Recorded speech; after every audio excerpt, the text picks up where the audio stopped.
हमारे चैनल को अवश्य सब्सक्राइब करें और नए अपडेट्स सबसे पहले पाने के लिए इस बेल बटन को दबाना न भूलें।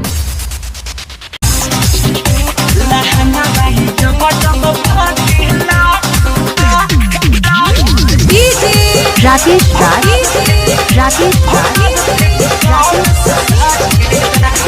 अंबारतला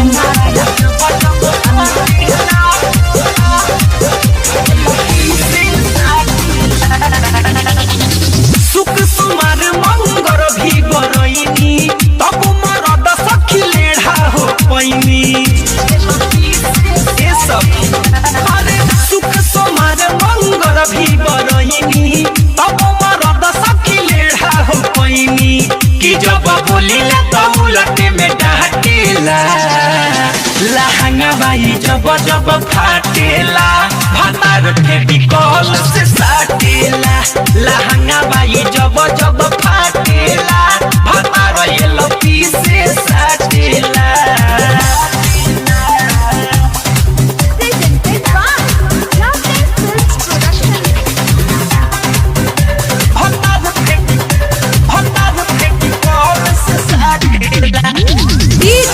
राकेश अंबारतला आप सुन रहे हैं अमित पटेल की आवाज में। बहेनी तरजी से दसिलवाई पहला पैसा हो कहाँ से आई करेला काम सारा अपने ही हाथे कबोई थुक कबोला सासे साटे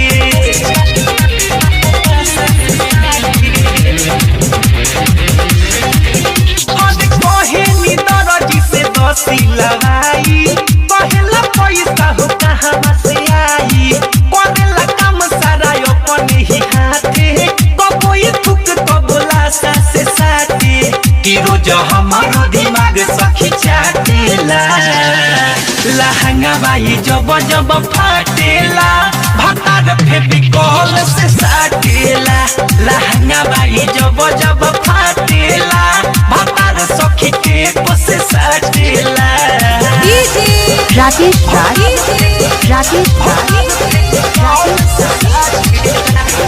अंबारतला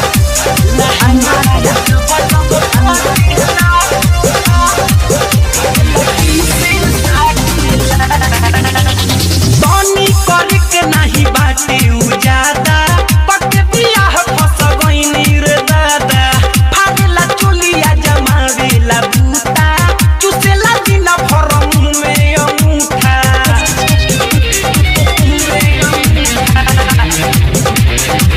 अरे तनी करके नहीं बाटे उजादा पक बियाह फस गइनी रे दादा फाड़ेला चोलिया जमावेला बूता चुसेला दिन भर मुँह में अंगूठा तो कबो हमारे के दांत ही से काटेला लहंगा बाई जब जब फाटेला भातार फेविकॉल से साटेला लहंगा बाई जब जब फाटेला सखी टेप से साटेला सुख सोमार मंगर भी बरईनी तब मरद सखी लेढ़ा हो पैनी कि जब बोलिला तो उलटे में डांटेला लहंगा बाई जब जब फाटेला भातार फेविकॉल से साटेला लहंगा बाई जब जब फाटेला भातार ये लपी से साटेला। उनका मोबाइल नंबर है 87 57 57 77 28।